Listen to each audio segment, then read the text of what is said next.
What it do, YouTube? MJM for Life here, back again, bringing you episode 2 of the deck build brainstorming series. First of all, if you guys haven't seen episode 1, a link to that will be in the top left-hand corner of the screen, and then the subsequent episodes will be in further links in those videos. So if you are new to the deck build brainstorming series, basically what we try to do is take an idea that's a unique idea and then expand upon that live on Dual Network, and then try to make it into a good competitive deck. So the goal is not to take some idea and just be like, oh, let's do it for fun, like Dark Magician deck, for example. His goal is to take an idea and then make it a good deck. So last time we did Inzektor Zombies, and today we're going to be trying to build a deck around Tsukuyomi. Now, if you are unfamiliar with Tsukuyomi, it was originally banned for a while until September, and it was finally released from the ban list, and it's at 1, and it hasn't made any impact on the meta at all thus far. But it's a monster with 1100 attack, 1400 defense, and it is a spirit monster, so it returns to your hand. During the end phase of the turn, it was normal summoned or flipped face up, and this card's other effect is when it's normal summoned or flipped face up, you can target one face-up monster on the field and flip it into face-down defense position. So it's like a infinite Book of Moon. So it's a decent effect, but the problem with it is, since it only has 1100 attack, flipping stuff face-down on your opponent's side of the field really won't matter because you won't be able to attack over anything, or almost anything. One thing you could attack over, though, is Dark Armed, because Dark Armed only has 1000 defense, so you could normal summon Tsukuyomi, and if they summon Dark Armed last turn, it's cool. I got the Dark Armed counter. But basically, this deck is going to be revolving around Dark End Dragon. So we're going to use Tsukuyomi's effect in conjunction with Dark End Dragon. Dark End Dragon is a 2600 monster, 2600 attack monster, 2100 defense monster with the effect to send a monster to the graveyard after after having this card lose 500 attack and defense. Now the great thing about this effect, one, is it's like a black ship of corn on steroids. It can send any monster face down or face up. It doesn't matter their attack or defense, unlike Black Ship of Corn. And it sends, it doesn't destroy, so Stardust cannot use this effect to negate Dark End Dragon's effect, so that's good. And a lot of cards this card has to be destroyed, and very few cards have sent in their description, or their effect description. Because it has 2100, it has to lose attack and defense, and it only has 2100 defense, you can only send up to 4 monsters with 1 Dark End Dragon card by itself. But with Tsukuyomi, you can flip Dark End Dragon face down and flip him back face up and reset his stats so that you can use its effect infinitely, essentially. So one combo is, if they have 2 monsters face down on the field, you can send a monster with Dark End Dragon, go to summon Tsukuyomi, flip him face down, flip him back face up because you didn't change his battle position at all this turn, send another monster on their field to the graveyard. And my Dual Network is messing up right now, so sorry about that. But anyway, and then send another monster to the graveyard, and that's basically two monsters that you just popped on their field, free of charge almost. I mean, you still have a 2100 attacking monster. So that's pretty good. So Tsukuyomi can be used in conjunction with Dark End Dragon to basically send up to 2 monsters, 2 monsters on the field, on your opponent's side of the field, to the graveyard per turn. So you can use this basically to control their field, at least their monster zone, the monster zone aspect of their field. So now all we have to do is basically get some support cards with Tsukuyomi and Dark End Dragon that will make this deck much more effective. And it's the first thing we have to do when looking at this deck is how can we get Tsukuyomi into our hand and Dark End Dragon on the field at the same time. That's going to be our goal in every duel. Like that's our win condition, essentially. Tsukuyomi and Dark End Dragon, Tsukuyomi in hand, Dark End Dragon on the field. And one way to get Tsukuyomi into our hand is with Sangan. And Sangan is a great card because it allows you to search out Tsukuyomi. As you see, we also have staples here, Book of Moon, Dark Hole, Heavy Storm, and Monster Reborn. Those are staples, so I just kind of skipped over them. But Sangan is great because it allows us to add Tsukuyomi into our hand when it is sent from the field to the graveyard. Now, a way to get Sangan into your hand is with Tour Guide. So you can Tour Guide into Sangan and just sit on that, and then once your opponent destroys the Sangan, or maybe you have to, sometimes you have to crash Sangan, then you can add Tsukuyomi. Now, when I run Tour Guide, I don't like to have an odd number of Tour Guide targets, so Night Assailant is another great card to have when you're running Tour Guide, because you can Tour Guide into Night Assailant and go for XYZs, and then your other Tour Guide won't be dead if you draw into Sangan or you draw into Tour Guide and Sangan or something like that. So if you use Tour Guide's effect once, your other Tour Guide won't be dead if you have an even number of Tour Guide targets. So another way to get Sangan into your hand is with, I'm trying to think of another way that you can get Sangan into your hand. I had it in mind at first, and then it kind of just left me. So I'm trying to think of how we can get Sangan, another way to add Sangan, basically, because just Tour Guide adds consistency to your deck, but just having Tour Guide and relying on that isn't a great way. And another way to add Sangan, I just thought of it, is Mystic Tomato, because you can Mystic Tomato into Sangan as well. And which is something people don't often do, but if they have multiple monsters on the field, you can just tomato into Sangan, have Sangan be destroyed, and then add Tsukuyomi to your hand that way. So I think this will add a little bit more consistency and with getting Tsukuyomi into our hands. And so half of our win condition will be met that way. Another way to add Tsukuyomi to your hand is with a magic card called Creeping, or a spell card called Creeping Darkness. And basically what this card does is you banish 2 dark monsters from your graveyard, and you can add 1 level 4 or lower dark monster from your deck to your hand. So this is another way that you can add Tsukuyomi to your hand. So you can tomato into tomato and then into another tomato, maybe set up some XYZ plays for next turn, and you can also set up your Tsukuyomi because you can just Creeping Darkness and then add Tsukuyomi that way. So tomato can set up your Creeping Darkness play, and Tour Guide can set up your Creeping Darkness play if you Tour Guide into Leviathan Dragon and then just Leviathan detach twice, or Tour Guide into Zen Mains detach twice, and then you can set up your graveyard for Creeping Darkness that way. So this is another way to add Tsukuyomi to your hand. So now we need to figure out ways to make Dark End Dragon, and Dark End Dragon requires one tuner and 1 non-tuner dark monster. So we're going to need a tuner, obviously, and then we're going to have to make him with dark monsters. So trying to think of a way to make Dark End Dragon pretty quickly that maybe what am I trying to say? That uses 1 or 2 cards, because we don't want to use multiple cards because that'll be very minus, especially if we get Darkhold and we don't have back row to protect Dark End Dragon. So I think a good card would be Summoner Monk. Summoner Monk, you can ditch a spell card and then special summon 1 level 4 monster from your deck, but it can't attack this turn. So all we need to do now is look for level 4 tuner monsters. Let's find tuner. Okay, so then click level 4, and we can find monsters that are level 4s and that are level 4 that are also tuner monsters that can be special summoned. Now Debris Dragon is a good candidate, but the problem with Debris Dragon is that you can't, the other material can't be a level 4 monster. So Flamvell Magician, maybe. I'm not really liking any of these level 4 monsters, and most of them actually can't be special summoned. Actually, Vylon Prism is a good card because you can use it to synchro summon for Dark End Dragon, then use its effect to attach to Dark End Dragon, and then it gets 1,000 attack, or I think when it attacks during the damage step. But the problem with that is if you have Tsukuyomi, you're going to be flipping Dark End Dragon face down, and a face down monster cannot be equipped with an equip card. So it's kind of like, I mean, you can make Dark End Dragon, have it be difficult to attack over for a little bit, but as soon as, assuming that we have Tsukuyomi in our hand already, because that's our win condition, Vylon Prism really won't work well. I don't think it has good synergy, even though it is a level 4 tuner that can be special summoned.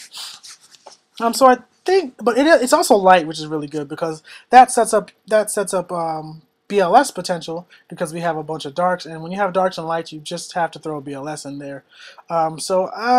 I don't know.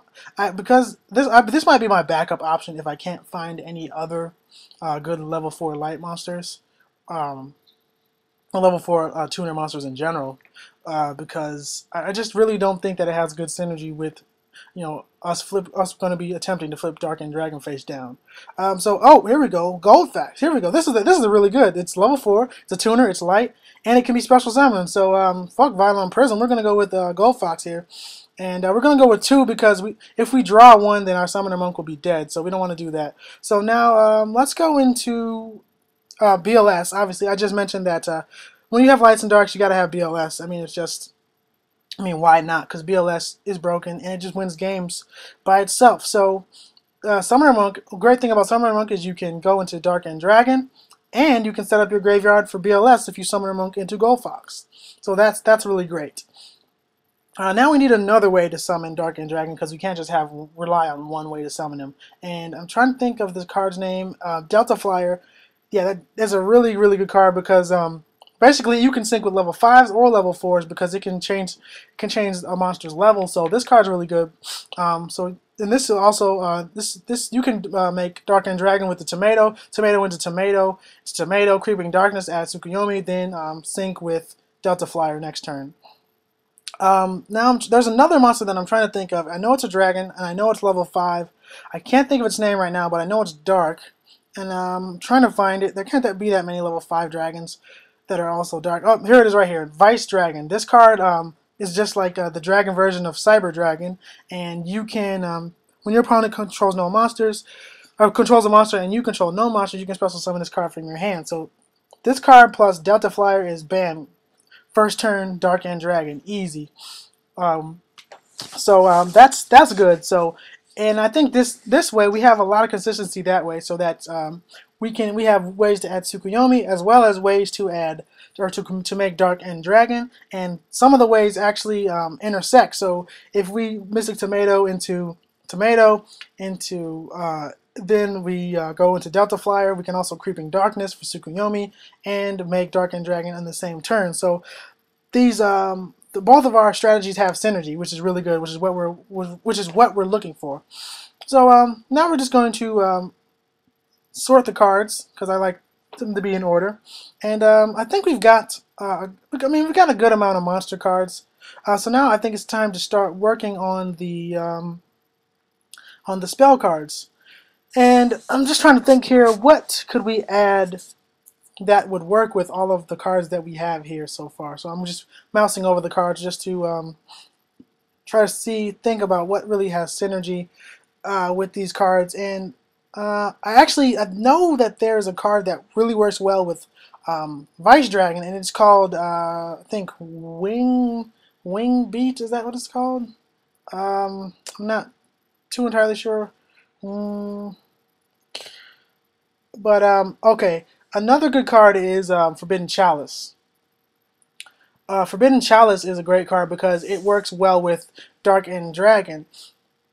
And I just kind of digressed there while I was typing in Forbidden Chalice. But anyway, so Forbidden Chalice, it increases the monster's attack by 400, but it negates its effects. And this card's effect actually would negate any stat drops or attack and defense drops that Dark and Dragon has. So if your Dark and Dragon is at 1300 attack and 100 attack, and you Forbidden Chalice it'll actually be at 3000 attack and 2100 defense for that turn, because that's how Forbidden Chalice works. It also works with Light and Darkness Dragon as well. So yeah, Forbidden Chalice is a really good card. I think it's decent at 2. We don't really need 3. I think 2 is fine. And this also gives us a card to ditch for Summoner Monk, and if we so choose to do that. And now we're going to look for. I'm trying to think of what that card is called. I don't know. Okay, Mystical Space Typhoon. Yeah, I'm still trying to think of what the card is called that I'm thinking of. It's really killing me that I can't think of it. But I think Space Typhoon, I digress again, is a really good card because, Space Typhoon is just a good card in general. But you know what? We don't need it because I just remembered what the card is called. It's Wingbeat of a Dragon. And this card is really, really good because we have Vice Dragon. And it's basically a heavy storm for dragon types. So basically what you do is you have to return a level 5 or higher dragon type monster to your hand, and then destroy all spells and trap cards on the field. And we have a level 5 or higher dragon type, and it's Vice Dragon. So basically, you special summon Vice Dragon, Wing Beat, and then blow up their back row, and then special summon Vice Dragon again. So, well, I mean, we can just run this at 3 because if we draw it, we may not have Vice Dragon in our hand, but we can use it to ditch for Summoner Monk. So this is a really good card to ditch for Summoner Monk. So there's really no negatives as far as I can see initially with this card, because if we have it with Vice Dragon, we get a free Heavy Storm basically. If we have it with Summoner Monk, well, that's a free card that we just want to get rid of from our hand, because the thing I don't like about Summoner Monk is getting rid of a spell card, because sometimes, you know, their spells are really good, then you don't want to just ditch a spell, because that can help you out. But then this gives us a spell to ditch if we don't have Vice Dragon. So it's got some good synergy with our deck. So now we're going to go to the traps. Obviously, staples, Solemn Warning. Gotta have Solemn Warning. Gotta have Bottomless. I mean, these are easy cards. These are staple cards that, you know, these automatically make a deck good. Then Dark Bribe, because you don't want your Dark End Dragon getting Dark Hold or Deprisoned or something like that. And then another good chainable card that I discovered after I put in these Starlight Roads is a card called Interdimensional something. Interdimensional Matter Transporter. This is a really good chainable card, but what it does is it banishes a monster on your side of the field until the end of the turn. So if your opponent activates Dark Hole or something like that, you can basically chain this, banish Dark End Dragon, and then when it comes back during the end phase, its stats will be reset. So this is another way to reset Dark End Dragon's stats, or I keep saying stats, but I hope you guys know what I'm saying. Reset Dark End Dragon's attack and defense when it comes back to the field, because since it was removed from field, it'll be special summoned with its original attack and defense. So this is another good card. It's a chainable card, and it's a really good chainable card. And this is another way to reset Dark End Dragon's attack and defense and allow you to keep using its effect again. So I think we've got a pretty good deck here. Just trying to decide if I want to add another monster into this deck or not. I mean, I don't know. Because I feel like, I mean, in any deck you can open up badly, but I think we're good. We're just going to go to Synchro Monsters now, and I'm just going to type in level 8 and just throw in some 8s, because we can make 8s pretty easily with Delta Flyer and Summoner Monk and Vice Dragon. So Colossal Fighter is a really good 8 to make. It can revive itself from the graveyard when it gets destroyed. Red Dragon Archfiend is a big beater and can get over defense monsters. Stardust Dragon, obviously Stardust Dragon, because we have Starlight Road and we can just make it ourselves. Scrap Dragon, because Scrap Dragon is another really good one. And Thought Ruler Archfiend is a really good one. And I think that's going to be it. Stardust Radiance Dragon, what is this? Okay, that's interesting.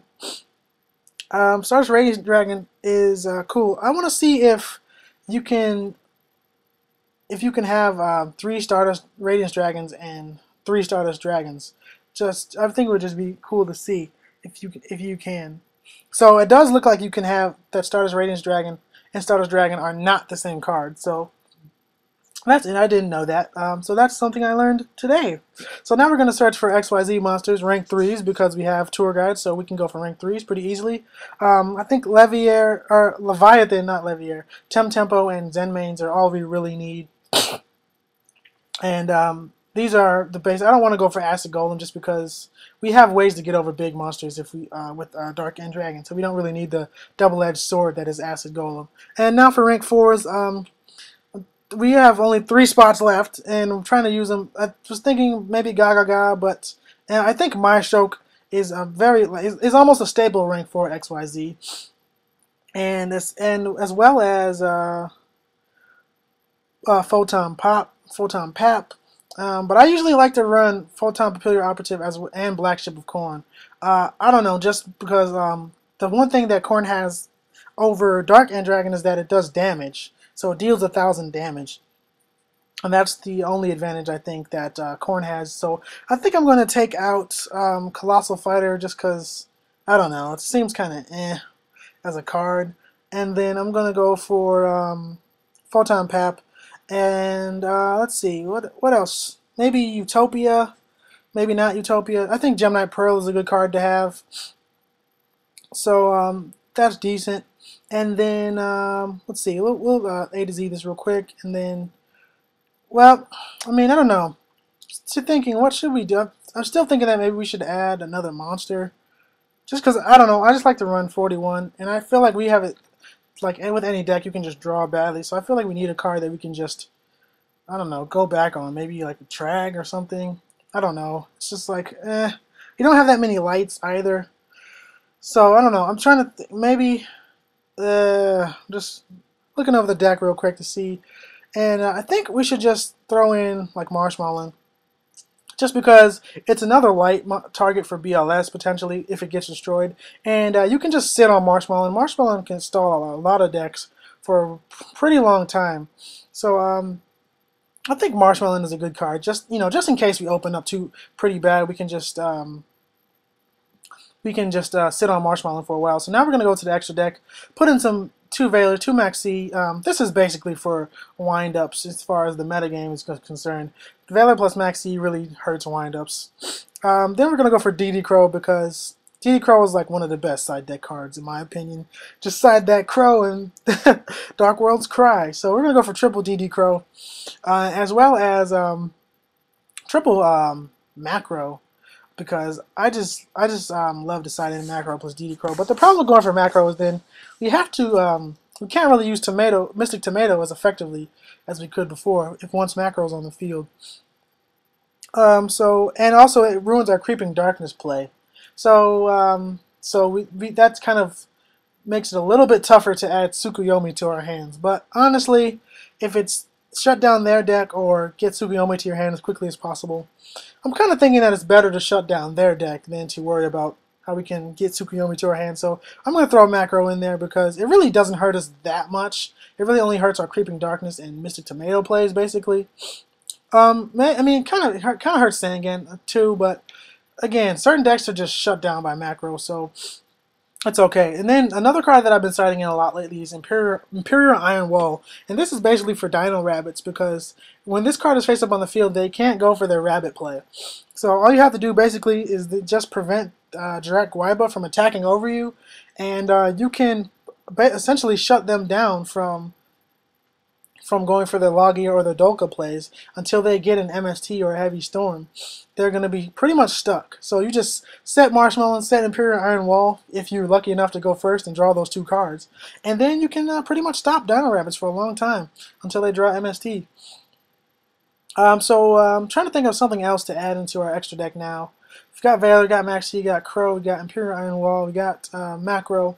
Is there anything else any card that we could side in that would really stop super meta deck at currently? And I can't think of anything off the top of my head. Oh, World Decree. World Decree, perfect card. So just throw in 2 Decrees. This stops Firefish because they like to set a lot of traps, and Exodia and Final Countdown decks hate those. So World Decree shuts that shit down as well. And I think we've got a pretty good deck here. I really feel like this has some decent consistency and decent synergy to it. And I really feel like this deck can compete. Maybe take Marshmallow out. No, it's fine. Fuck it. Just leave it in. I like 41 cards anyway. I really don't know why. I can't tell you why. I just mess with 41. But I'm liking this deck. I like just the concept in general. Tsukuyomi, Dark End Dragon, something that you never see. I was gonna say rarely, but how many times have you battled a Dark End Dragon? How many times have you gone and dueled against a Tsukuyomi? Seriously. But anyway, I think this deck is solid. I mean, I'm just going over the cards again just to make sure there's anything I forgot. But I think that's going to do it for this video. Viewers, tell me what you think of this deck. Tell me if there's any cards I can add in it that would help make this deck more consistent or better. And with that, I think I'm going to be out of here. So don't forget to rate, comment, subscribe, and stay tuned for when we test this deck out. Deuces.